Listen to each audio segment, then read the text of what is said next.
शर्यत अजून संपलेली नाही, मी अजून जिंकणार आहे.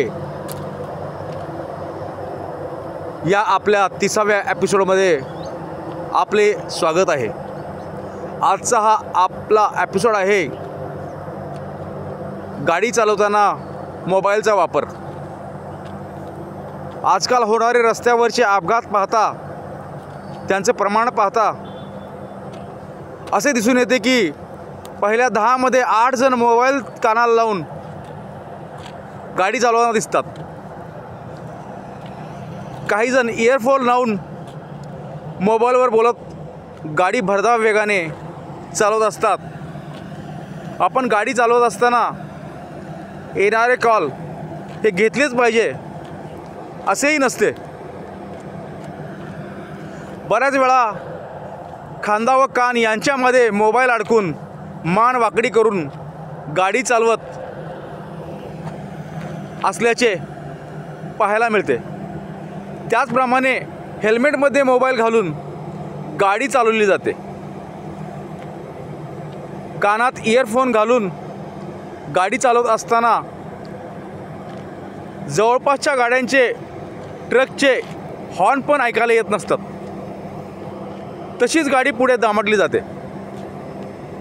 RTOने असा नियम करायला पाहिजे, जर कोणी गाडी चालवताना मोबाईलचा वापर करताना आढळला तर त्याचे लायसन्स रद्द करायला पाहिजे, गाडी जप्त करायला पाहिजे आणि वरती गाडीच्या किमती एवढा दंड ठोठावला पाहिजे आणि कोर्टामध्ये केस दाखल केली पाहिजे.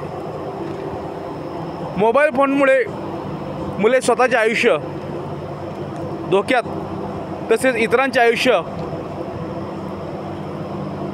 खराब करत आहेत.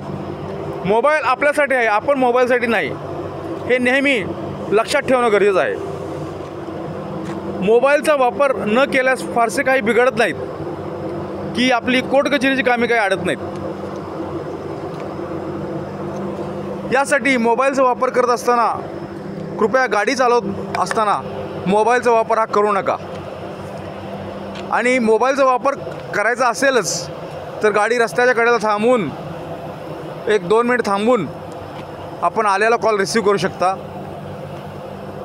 अन्यथा आपला फोन सायलेंटवर ठेवावा. ज्यावेळेस आपण गाडी वरून खाली उतरतो त्यावेळेस सगळे मिस कॉल चेक करावेत आणि नंतर त्या कॉलवर आपण रिप्लाय करू शकतो. आपण स्वतःचे आयुष्य धोक्यात घालून या मोबाईलच्या वापरामुळे आपले आयुष्य धोक्यात घालू नका व आपले आयुष्य हे सुंदर आहे, अतिशय चांगल्या पद्धतीने जगा आणि जगू द्या. रस्त्यावरचे अपघात हे टाळा आणि सर्वांना कसा आनंद होईल याची पहा.